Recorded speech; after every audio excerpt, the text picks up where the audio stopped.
Welcome to the great outdoors. Today we're at the Tri-State Gun Club in Dale County, Alabama. We're going to be talking about self-protection or home protection handguns.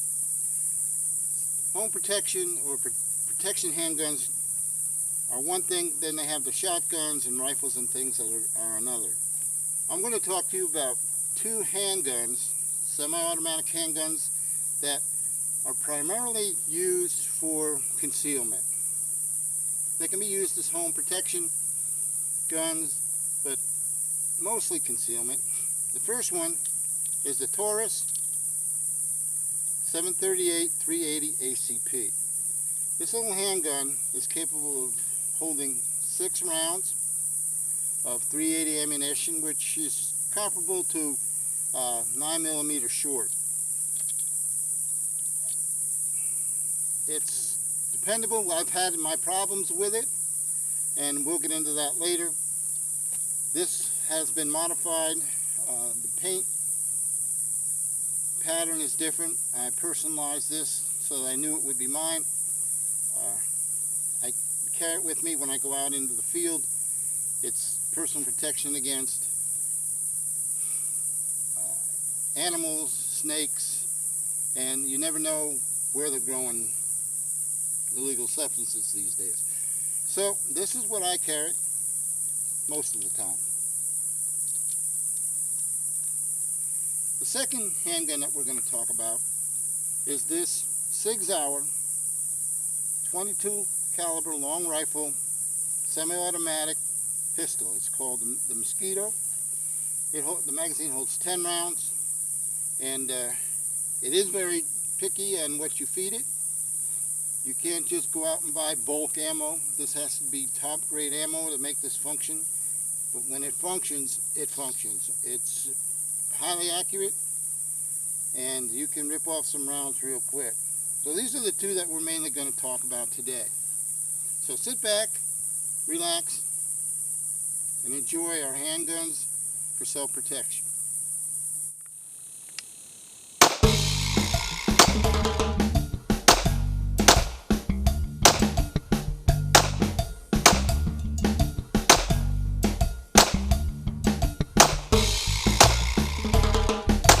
Okay, the first weapon we're going to fire is going to be the Taurus 380 ACP. Here we go. Gun.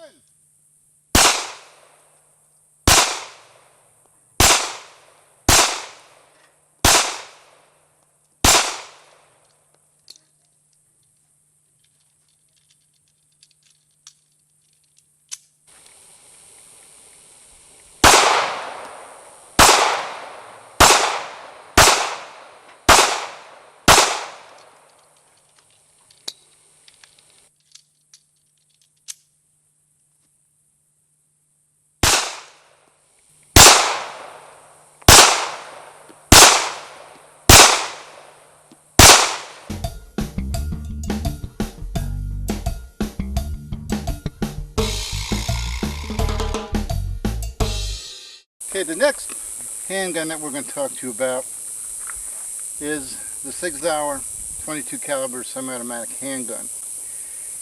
It fires 22 long rifle, and today we're going to be using CCI Stingers. They're probably the most powerful 22 caliber long rifle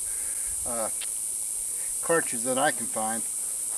It's very high velocity, and the power that is exerted coming out the barrel makes this operation work every time.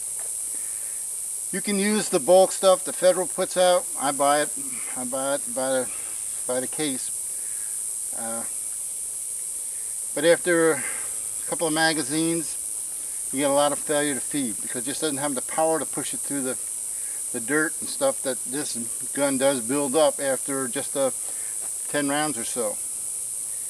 So I try to use the high quality ammo, especially if I carry this concealed or if I take it out into the woods or somewhere with me.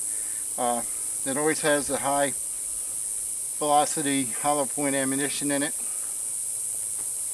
If I'm out here at the range and failure to feed or failure to fire is an option that's nothing to worry about, then I'll bring it out. It's a lot cheaper. So we're going to put this Sigsauer 22 long rifle through a test and see how she does.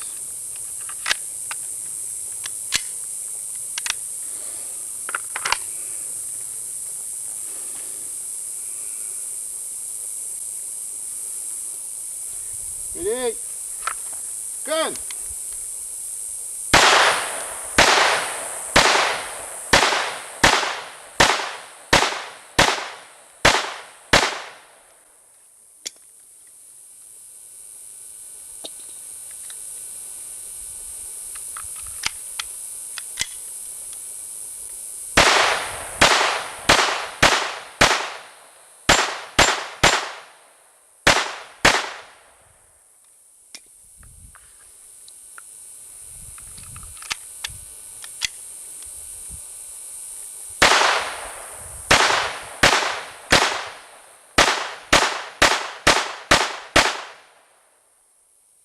Okay, see, with the good high power ammunition, no misfeeds, no jams, right on the money all the time. This is a great little self-protection handgun.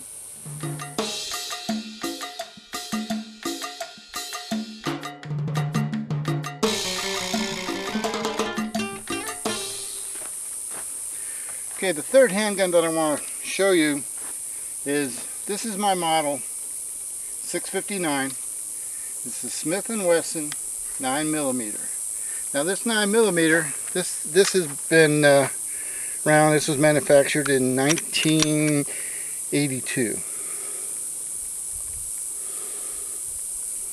Almost 30 years ago. Pretty close to 30 years ago. And it still fires like the day it was new. It's been in the shop a couple times. The only problem that I've ever had with it was the firing pin spring has broke twice. Probably over 1,000,000 rounds. Hard to believe, 1,000,000 rounds. She's got to be telling the story. Now, see, I was a firearms instructor for 5 years, and I had to use my handguns because that's what I wanted, to develop shooting programs for 100 sworn officers. So that's why we get 1,000,000 rounds. But there was one problem with this gun. I was shooting it at the range. I mean, it worked flawless. It hardly ever jams. It's got a kind of a wide port ejection. And I took it home and I cleaned it.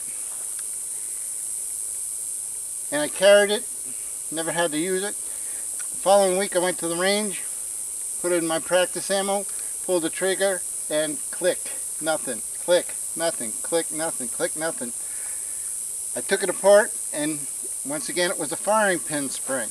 Now how it broke from the time I fired the last round to the time I tried to fire the next round.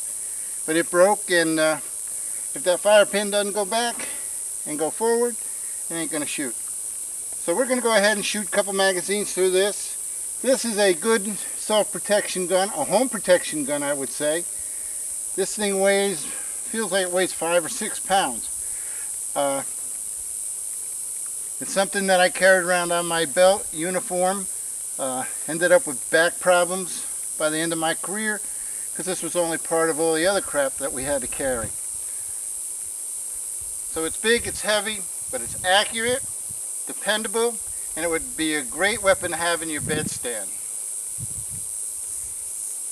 Or if you keep one in your car. I don't recommend ever just leaving guns in cars, ever. I don't. Believe me.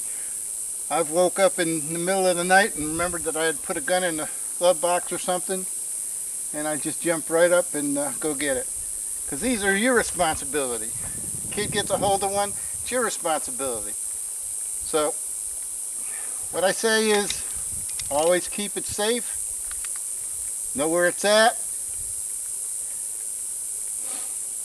Unless you have a locked safe or whatever, never leave a handgun loaded. If it's for home protection, you have a safe place to keep it. That's your choice. You're the one that has to face the consequences if something goes wrong. You're the one that has to face the consequences if something happens and you don't have it. The choice is yours to carry it. The choice is yours on how to handle it. So let's just see what our little 9mm buddy will do.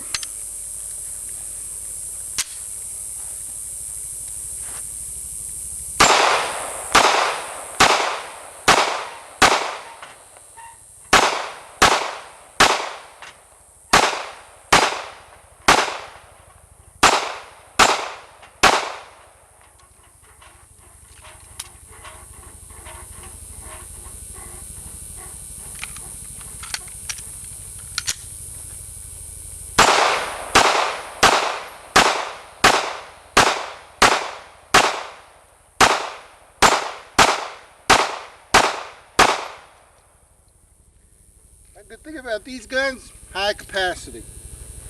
15 and 1 in the chamber, 16 rounds. That's a heck of a wall of fire. But folks, there you have it. 3 weapons that I choose to be my self-protection weapons. All of them are dependable. Each has their own specific duty in my little arsenal. So, the rest is up to you. This is Al Vine from the Tri-State Gun Club in Dale County, Alabama for the great outdoors. We'll see you next time.